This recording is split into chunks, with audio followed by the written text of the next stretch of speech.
presentation mode. Yeah, so we should start now, I guess. So I hope you see my presentation. We're all learning that new tool. Hopefully everything will work. So yeah, I will start maybe present. Right, so welcome everyone. It's really great to see you here during these strange times of COVID. So today we're meeting here, but we still have the same rules. So we are just meeting here as a group of enthusiasts, not a company. So yeah, the main goal is knowledge sharing. If you don't see that, then Marek or Robert, please let me know as you can speak. You can also find us on Slack, Twitter, Facebook, and Meetup.com if you want to be notified about incoming meetups. So today we've got only one speaker as we are checking the new formula of the meetups. And our speaker is Robert Sentkas, a Sitecore MVP from SoftServe, and he's going to talk about the Sitecore Docker. So really hot topic. And yeah, we've got also a sponsor.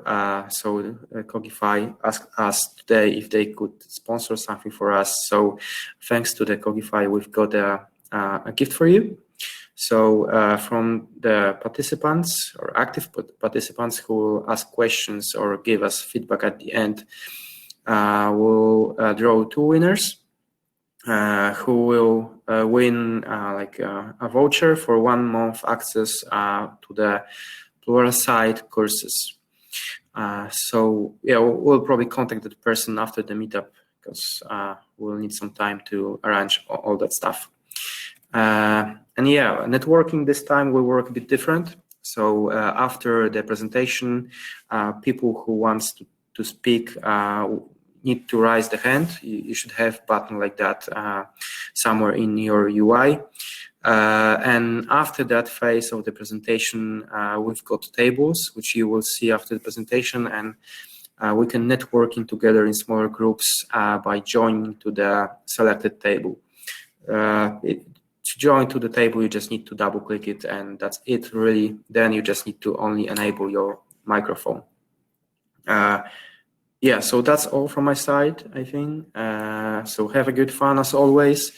And yeah, it's time for Robert to tell us a bit more about the Docker. So Robert, please, your turn. Hello, can you see my screen? Yes, we can see your screen, we can hear you. That's great. So let's start.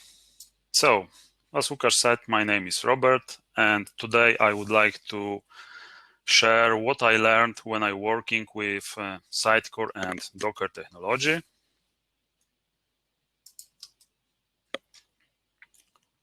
Your screen, Robert? You lost my screen?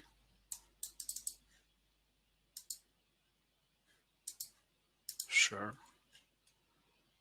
Now it's okay?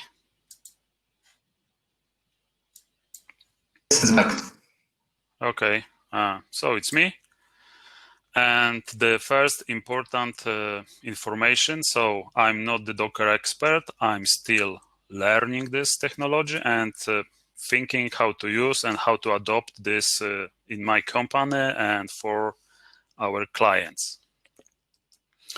So let's start with a gentle introduction to the Docker. So first of all, Docker is a company that promotes and involves the container technology.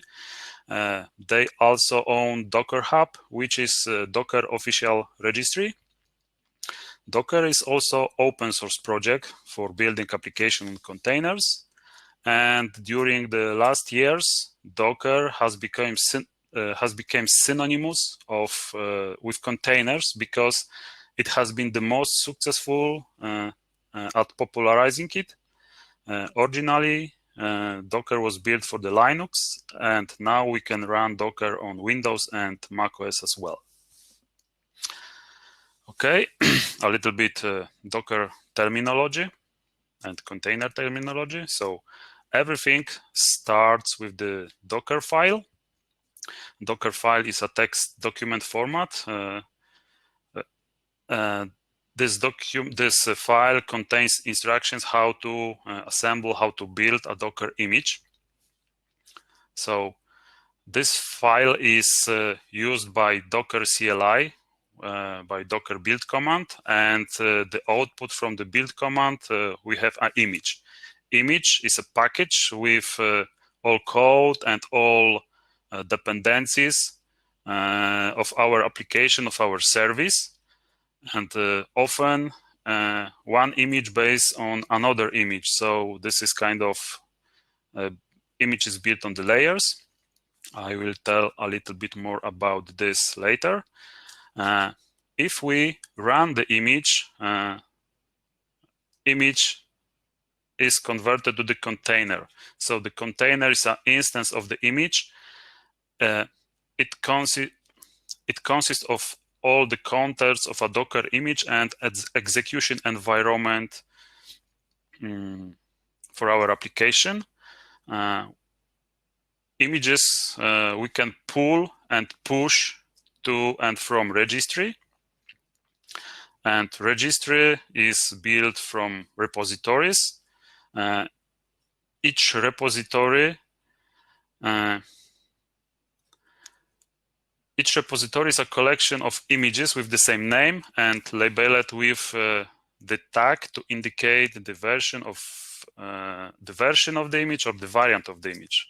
So here is an example repository. So this is our, this is wrong. I would like to use pen.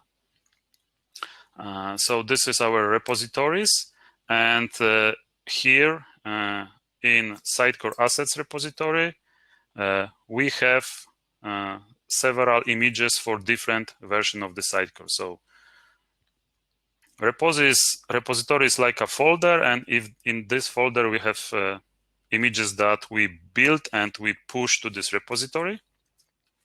The next word is compose.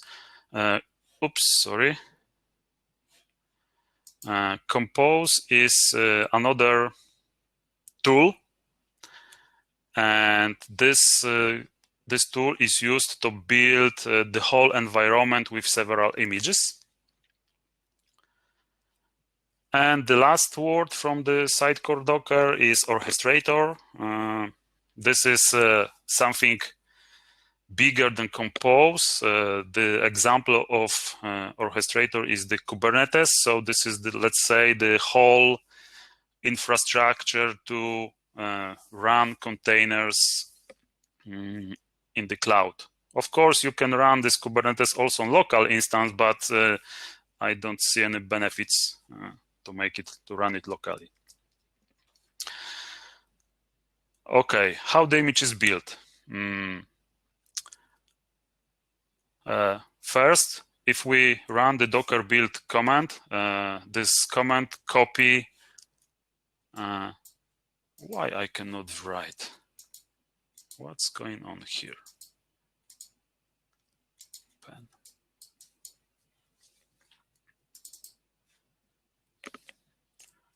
Sorry, I have some problems, technical problems. Okay, now it's working properly.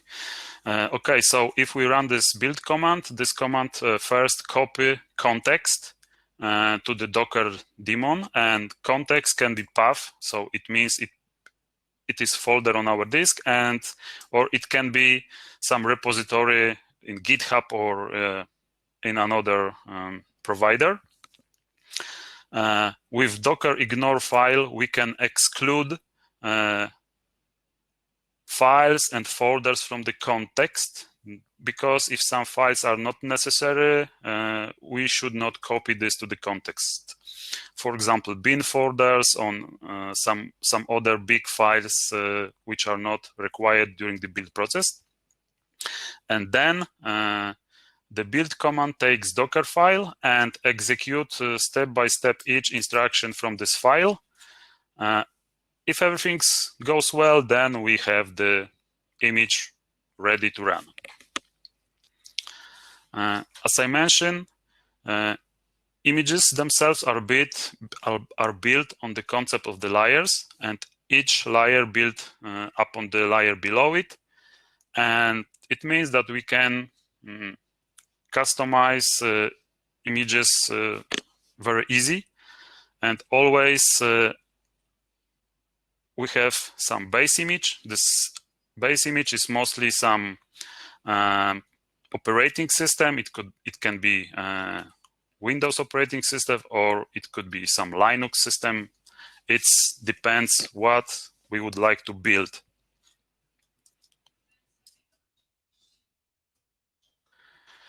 Okay, so if you look on this image on the screen, we have Sitecore Experience Platform image is built on top of Windows Server Core image. So we take this Windows Server Core image from the Microsoft, and on top of this, we are adding Sitecore vanilla installation. It can be Sitecore CM or Sitecore CD, depends on the role for which we are building this image. If we have image with Sitecore, then on top of this, we can install, for example, PowerShell module, and then we have the image with Sitecore and Sitecore PowerShell extension. And on top of this, we can build, for example, Sitecore Experience Accelerator, and so on, so on. So in that way, we can easily, for example, we have the basic image with the Sitecore, and on top of this, we can add different modules that depends on our needs. The image is read-only template with some instructions with the data how to create the container. So if we run the image with the Docker run command, this image is container, and container add some read-write layer on top of the image. And you should know that this read-write layer exists only in runtime. It means that if you stop the container, all the data that, for example, you modify in database or modify in the file system, you lost all the data. So this can be disadvantage, but this can be also some advantage, because if we do something stupid that broke our solution, we can just down the container, up the container, and we have the clear application again without our changes. To solve this problem with this ephemeral data, we have volumes. Volumes is another key concept when working with containers. So volumes are created to solve problem with ephemeral nature of the containers. They allow you to designate folder on the host machine to share and avail and visible in the container. This is quite powerful feature. So it means that in the container, so we have folder in the container, and this folder we are mapping to some location on our disk. So all the data that container will write to this folder immediately will be visible in our host. So, for example, if we modify SQL Server database, all our changes will be saved in our local instance. So when we run the container again, all our changes will be visible. So this is technology that is created to exchange data between the host and between the container. With the Sitecore, we have also not special, but we have some kind of script, watch directory, and this script is used for runtime synchronization between container and between the host. So, for example, we have a clean container with Sitecore, and then we can deploy our files to this folder on the host, and all these files will be copied in the runtime to the container. And with this, we can have our custom code in the Sitecore, and we can start test our application. The next important thing regarding Sitecore and Docker is ENTRYPOINT. ENTRYPOINT allows us to configure a container that will be run as executable file. So ENTRYPOINT provides the command to execute when the container is run. In Sitecore world, in the repository, we have a Sitecore asset image separate for each version of the Sitecore, and here we have entry points for IaaS application, for Commerce Engine, for Xconnect services, and for Xconnect web application. We have also two kind of entry points in Sitecore world. We have development and we have the production entry point. The main difference is that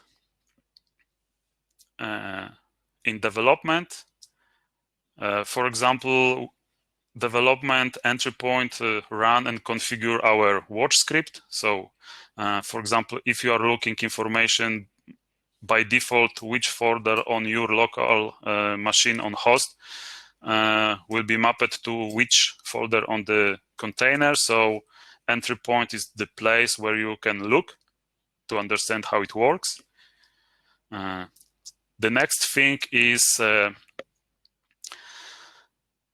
if you would like to debug container, the entry point will run in the background remote debugger on our container, and from the local environment, we can debug this container in Visual Studio. So this is the next thing, and these two functionalities are in development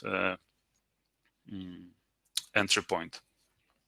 In the production, this is not required because we would like to just run our application, and only the monitoring is run, and some scripts regarding sending the logs outside the container are configured in the production entry point. And entry point, for example, is using in the scripts to run SQL Server, or for example, to run the Solar. So we have different entry points for different application and different services. Next thing,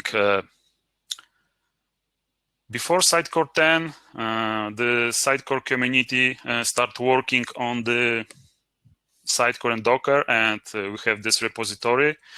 This repository were created by Sitecore community.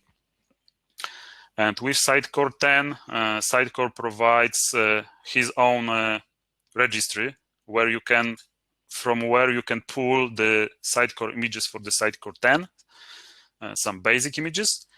And for previous version of the Sitecore, it's good to build your own registry. So here is just information from the Sitecore with some information about the structure, how the images are splitted inside the Sitecore container registry.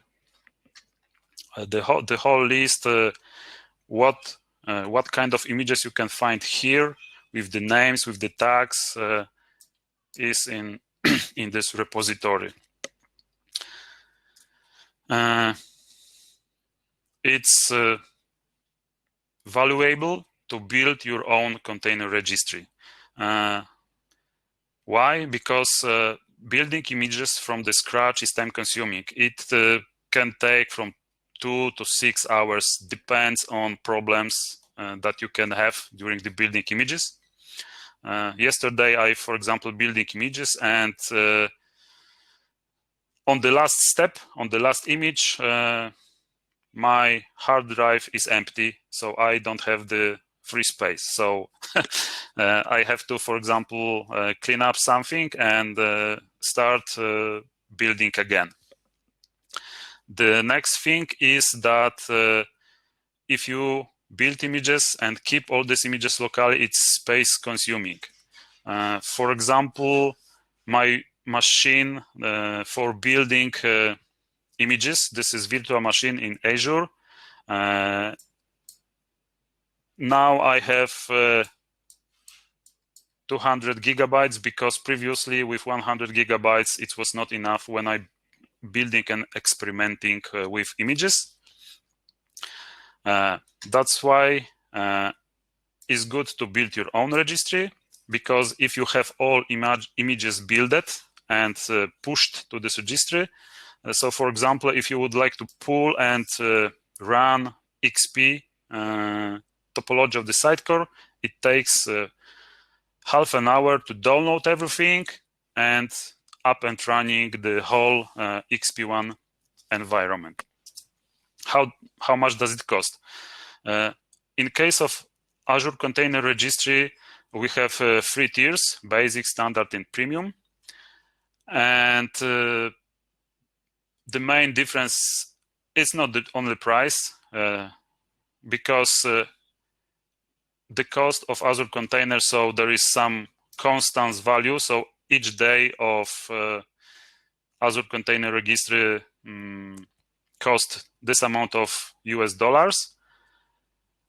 And the next component is data storage. So by default, in the basic, you have 10 gigabytes of the data. And if you store more data, you will have pay for each additional megabyte. But this is cost by month. With the basic layer, when I build the all containers, and I will show you. So if you build this everything, so if you build containers for Sitecore 02, Sitecore 1, Sitecore.2, Sitecore.3 with PowerShell extension, with SXA, with JSS, and if you build also Sitecore 10 images, so it takes this amount of the space, and it costs $6 by month. But yesterday, for example, my colleague needs Sitecore 9.3 with the publishing services. So I have to build the Sitecore.3 plus publishing service, and you can see that how this increased, right? So all these images with publishing service takes around 10 gigabytes. So it can give you some kind of overview how much you need to invest in your company, for example, to run your own container. The sad phase here is because we have the Sitecore registry, but Sitecore registry, for example, do not provide the one image that have this everything. So you need to build on top of these images. So that's why we can have this pre-built images in our registry.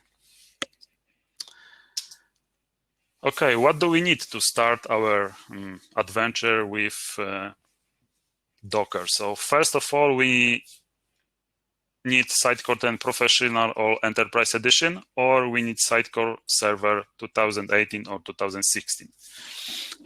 If you have, for example, on your laptop Home Edition, it doesn't work.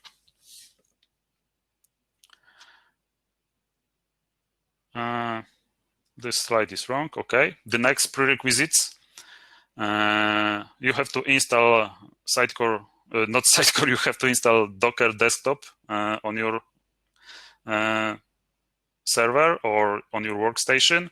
You have to switch this Docker Desktop to the Windows containers, because by default, Docker works in the Linux mode. and you need at least this amount of space on your disk. For example, if you just would like to pull images and use them. If you would like to build images, you need much more space on your hard drive. And here is the screen from the Docker application.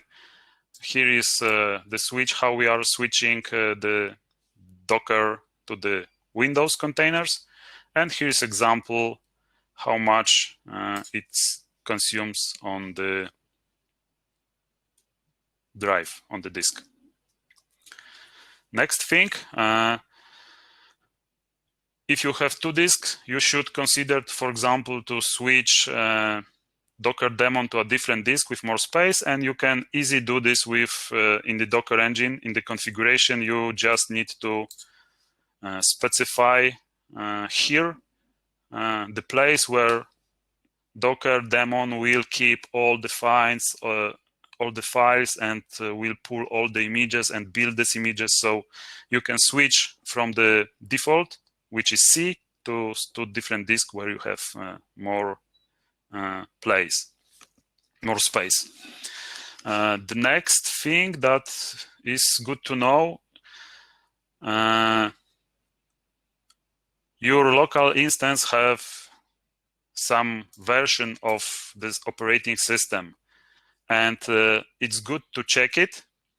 I will show you in a minute how to do that on your system, and then use the same version when you are building or where you are pulling the images, because I didn't experience that, but in some posts in the internet, I saw information that this is the best performance if you have the same version of the host and the same version of the containers. So this should match. Of course, if it doesn't match, you still are able to, for example, on this operating system, you should be also able to run these containers. Next thing that is good to know, each service, each container use some port, right, to communication with our hosts. And this is internal port, and this is port that are used that from our host we can reach this service. And for example, if you have on your local computer installed Sitecore or many Sitecores, many Solar services, SQL database, Xconnect services, and etc., you can have trouble when you are running the containers because, for example, this port is already used by your SQL server on your host, or this can be used by Solar installed on your host. So you should keep in mind that these ports should be free if you would like to run the containers. Otherwise, you can have some troubles. So this is kind of recommendation. If you would have installed Sitecore, SQL Server, Solar on your instance, before you start working with the containers, it's good to stop all this and then start building, not building, because building images, it doesn't have influence on building images, but this can have influence when you try to run the containers. So then you should stop it. Or maybe, if you like hardcore, then try to run it. Here is just one tip, how to list all resources in the Sitecore install extension module. You can find the script, and with the script you can list some resources that you already have installed, and you can understand what you should stop. The next thing that is good to know is information that you can tweak resources. So as we know, SQL Server loves RAM. So for example, if you have trouble with running SQL container, then it's good to know that you can switch this memory limit to some higher value.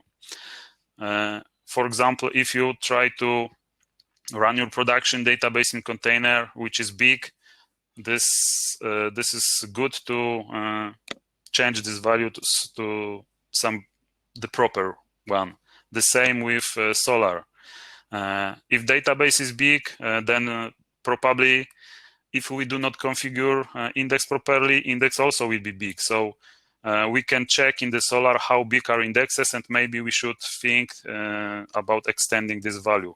This is, of course, if you have trouble, because by default, with the vanilla Sitecore, it works. I never have any trouble with this. But for example, if you would like to use this with your custom solution, these values may be not enough.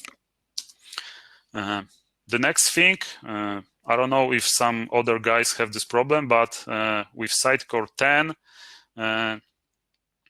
there is repository with Docker examples, and this repository using this exe file to generate SSL certificates for the reverse proxy. And this file was identified as Trojan on my laptop, so I was not able to, on my laptop, to build this Sitecore 10 environment because of my antivirus software. Okay, if we finally build all these Sitecore images, we would like to run all these images to build the Sitecore environment. So the next thing from the Docker world is Docker Compose. This is CLI, so this is a separate command line tool than Docker build. And Docker Compose use Docker Compose file, which is YAML file. And in this file, we are defining services, networks, and volumes. And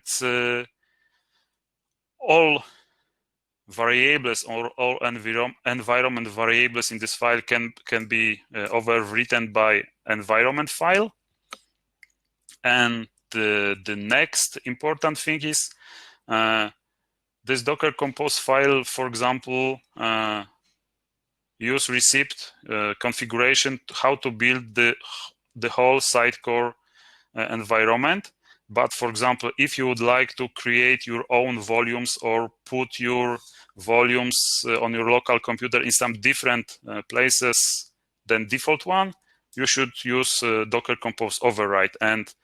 Or for example, if you would like to change memory settings that was on the previous slide,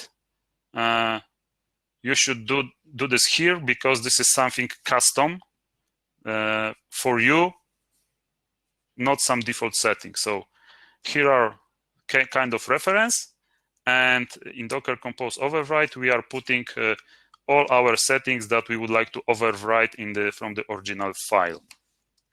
And if everything goes well, we have the whole infrastructure up and running. And now will be quick demo. I hope I will show you how to explore the containers, the Sitecore environment when everything is up and running. I have to switch to. Do you see now the screen with the desktop? And yes, we can see it. Okay, great. So the first thing, here you can check what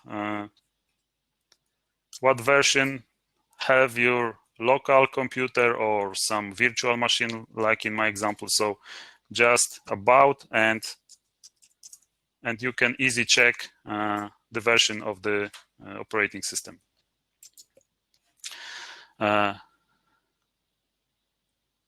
Okay.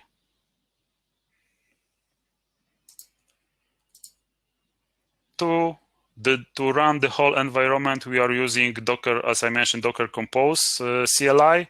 We specify a file. In case of Sitecore, for example, as you can see, there is a huge amount of compose files, so you can just run the clean Sitecore XP topology, or you can, for example, have it SXA or have it SXA with publishing services, or SXA, publishing services, and JSS. So depends on what you would like to build. You have everything here, and then you can use the proper compose file. Up means that we would like to up the containers, and minus D option means that this is disconnected mode. If you run this without this, it means that all logs from all these containers will be displayed here in the console. So this environment is up and running. So, but for example, you don't know how to get access to the CM, to CD, or to the Solar. So you can, if you run all the containers in the Docker for desktop, you have dashboard, and on this dashboard you can see all your containers with information, with the name, and you can explore it, for example. Not here. I would like to. So you can look on the logs if something is wrong. You can inspect all environment variables. You can see, for example, the volumes. So this folder on the container is mapped to this folder on your local environment, and you can also check where, how to get access to the container. And this is Solar, and we can just run it, and now we can see Solar in our container. And here are some information about CPU usage, memory usage, and the standard information. And you can do that for each container. So this application you have always, because we always installing Docker for the desktop. The next tool that you can use, you have to, for Visual Studio Code, you can install the Docker.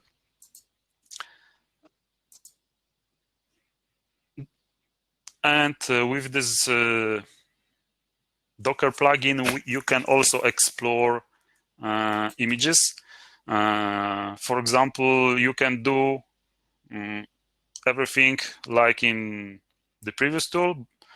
You can, for example, connect to this container with the shell and, for example, check something, go to some folder, delete some files, or inspect something. You can also check what images you have built. You can also access to your registry. You see networks that was built by compose command, volumes if you have, and some other information that can be useful for you. And my favorite is Visual Studio, but you need the version 2019, because previous versions do not have this container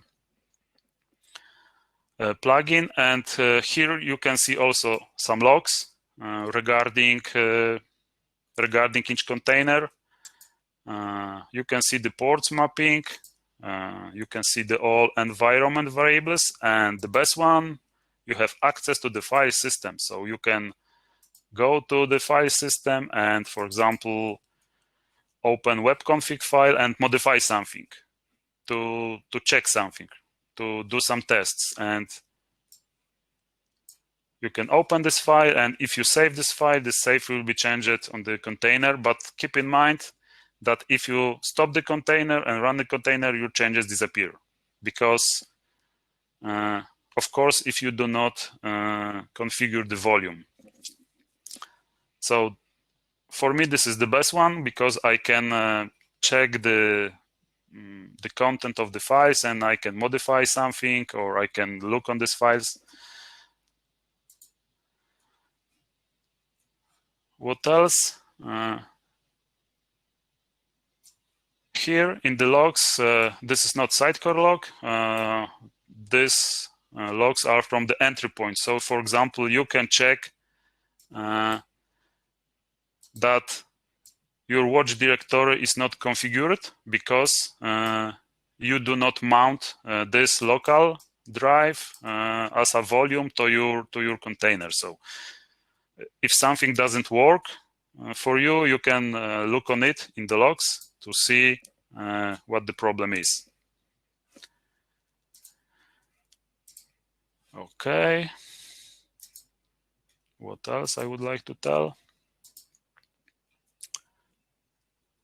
And I know that someone today would like to ask the question how to connect your custom database to the container. So this functionality is already this functionality is implemented in the entry point for the SQL Server.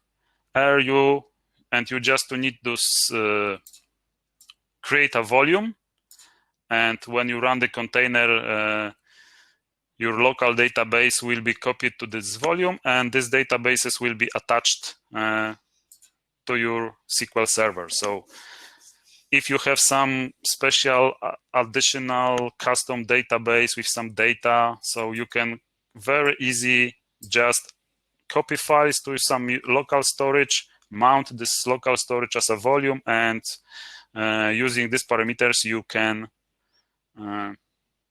have the custom databases in the container. Okay, now I try to back to my presentation.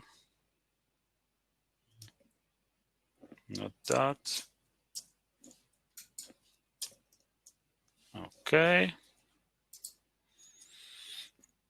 So as I mentioned, we have at least three tools that we can use to explore the containers for the people who don't like command line, because all these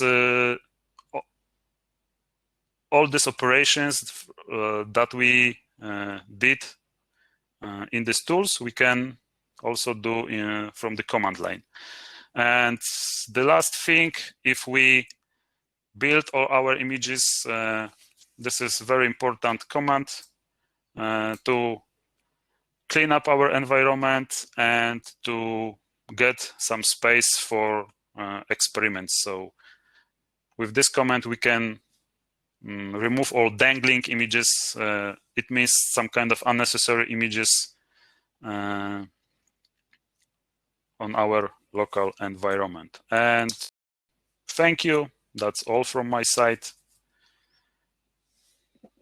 Do you have any questions? Thanks, Robert. Yeah, so we are waiting for questions. So far, no one asked for anything.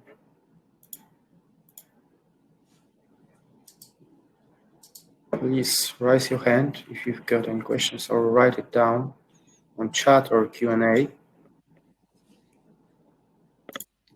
All right, I see. Okay, we've got one question.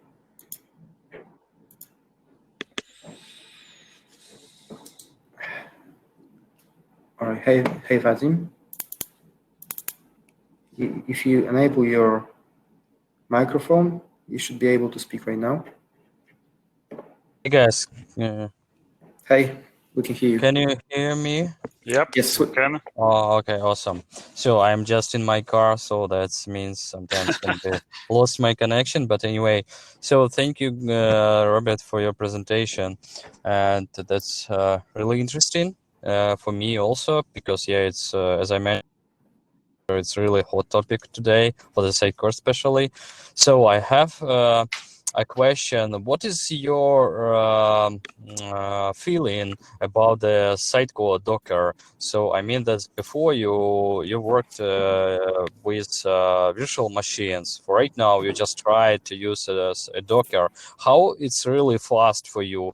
Have you tried to use this Docker in your team, for instance, in a project, and have you tried to compare how it's really fast instead of using virtual machines, for instance? Very good question. But this is something that I'm trying to achieve now in my company, to have some projects using Docker and to involve some guys to use it. And at the beginning, I was very skeptic, because, as you mentioned, we can have it all this stuff in the virtual machine. But for example, you can, if you have containers, you can learn how to build not standalone environment, but for example, for people who do not have any experience how to run different roles. So for example, Docker containers, if you look on that, and if you look on Docker files, you can better understand how to build, how to run each service separately, each Sitecore role separately. So this is something good, that you can learn how to build more not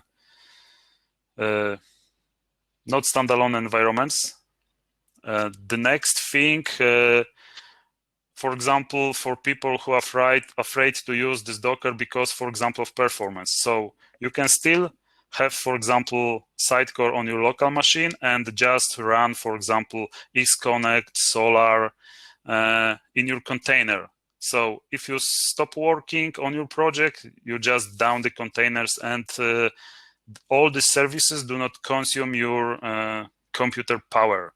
Or for example, you're working with the project with different Solar versions. You have 2 projects. So also you can very easily run this in containers, and there is no conflicts on your computer. Another thing is that container, if you create an image, this image is read-only. So you can very easily do some experiments and just down the container, and then you have again clean vanilla Sitecore. So now I see a lot of benefits that I didn't see when I start to building these images, because this process is not very easy to build all these images. That's why I introduced this repository. And now we are trying to involve this technology to our teams to see how it will work and if it will be better, right? Because Docker is a technology that you have to learn it, that you need to adopt it, and then use it in your company. So this is not some magic button that you just push it and everything works perfect. No, you have to learn it and understand how it works. And then I hope it will have some value. For example, for some demo for the client, so you can very easily build some demo environment in the cloud, because all images are ready to use. Yeah, that's true. Yeah, agreed. And yeah, thank you. That's really deep explanation, you know. So, and one more question. So Rob, have you been already experienced with integrating the Docker in a CI/CD process, especially Azure DevOps, for instance? A little bit, and for this we have just the ready-to-use build actions, so it's quite easy to use. I mean ready images, because I do not try, because we can also create some CI/CD to build the images, but to just run ready to use images from some registry is quite easy for me, and there was no problems.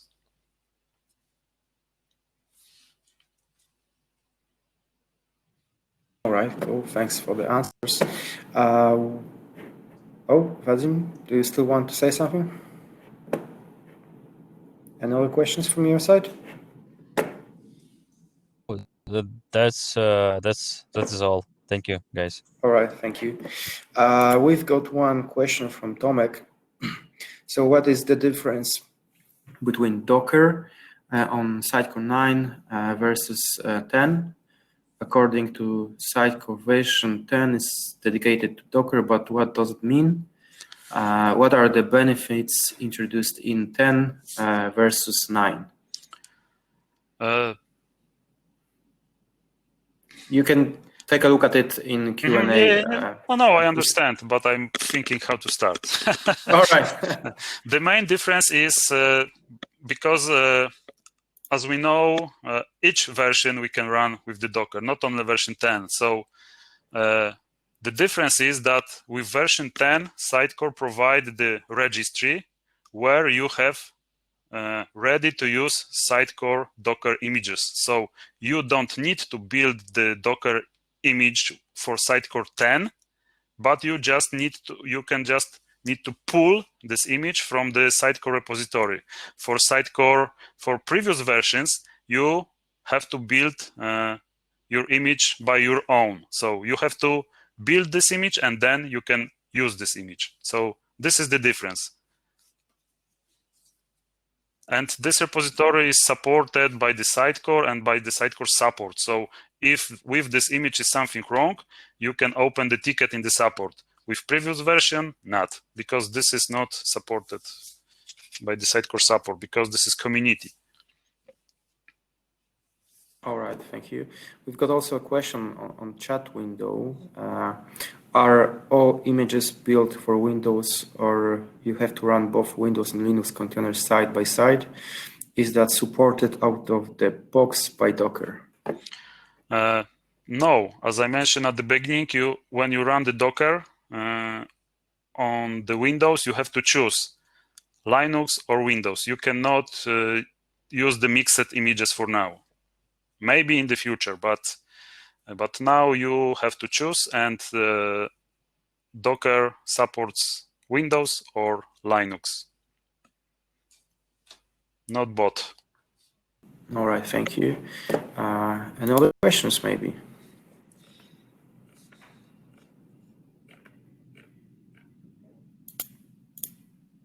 Yes, Mikołaj. Yeah, so the question is... Mikołaj is a Windows image, yes. Yeah. But for example, if you, as I mentioned, for example, you can have Sitecore installed locally on but for example, you can switch to the Linux and you can, for example, use Solar, Redis, Xconnect. It's .NET Core, so probably, maybe it also works. But for sure, SQL Server works on the Linux. So yes, you can also have some experiments with the Linux images. But then Sitecore must be installed on the local machine in the standard way, but you can connect to the containers where you have Solar, SQL Server, Redis cache, and other services that can be run on the Linux. Because in that case, Linux images are much more smaller than Windows images, but this is case from the, let's say, beginning of the world.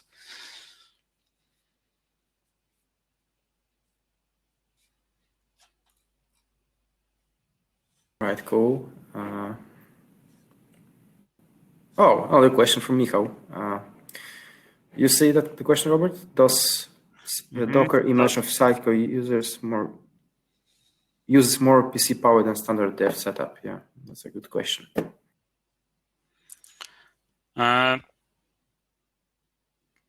It can be a case, but the good thing is that you can just down the whole environment, and because if we install Sitecore and then some Solar, some other Sitecore stuff, a lot of developers forget to uninstall it, and someday you have 3 Sitecore versions, we have 4 Solar versions, and etc. So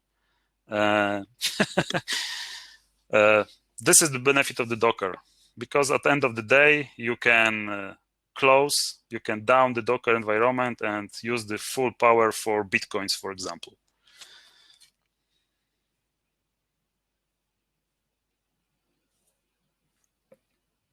All right, let's maybe wait a minute for any other questions.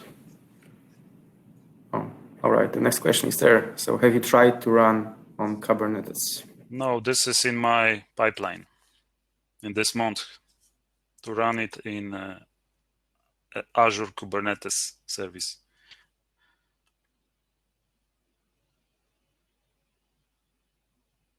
So I don't have experience in that. But in Sitecore Symposium will be presentation. The Sitecore guys will have presentation about it. So maybe you should consider to use this Sitecore Symposium online this year. Okay, we've got another question from Vadim. So Okay. you should have voice. Can you, Robert, one more question. So you mentioned about one issue with certification in your local machine or virtual machine with antivirus, as I remember. But have you got some other tricky issues when you try to configure the Docker image? No, only with the ports, right? For example, if I have IIS running on my computer, then I have some issues with run this terrific reverse proxy, because the Sitecore 10 provides some examples repository of the Docker, and they are using this terrific reverse proxy. And if my IIS was working with the local Sitecore instance, I have some problems with run this image. So I have to stop IIS, and then this terrific image works properly. But you can find your own way, because this is just reverse proxy, to use some good names for the containers, right? Not local host with the port, but for example, dev local blah, blah, blah. So if you find your own way for the Docker proxy, you don't need to use this terrific. But only these two issues I have, and I have a lot of issues during the building images, but these issues was connected by some network, because in some moments of the building or the pooling image, there was some issue with the network, and then the whole process stopped, and I have to run it again. And sometimes it happened many times, sometimes this was rare, but yeah, I have also this kind of issues, but during the building images. Okay, yeah, I got it. Yeah, thank you.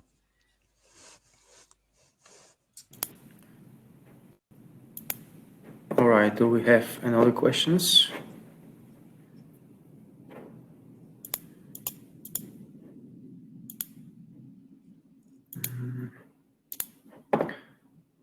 Yeah, we've got a question from Wojtek.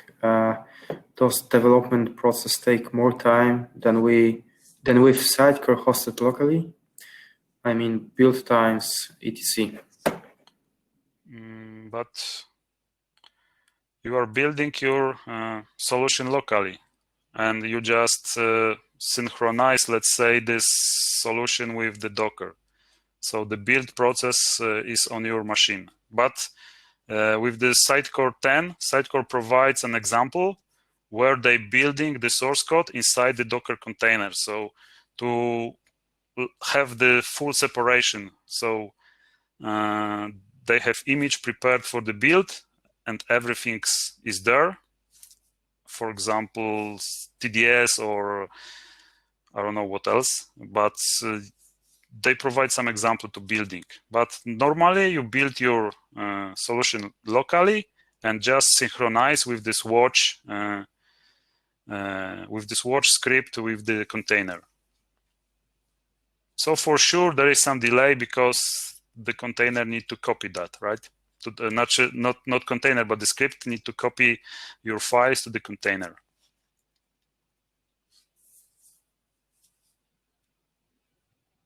All right.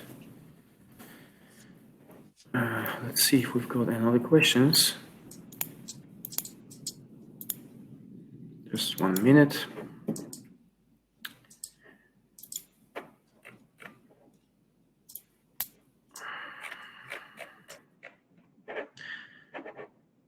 All right, it seems that it's all. All right, so thank you, Robert. That was a really interesting presentation. I hope all of us learned something from that. And yeah, we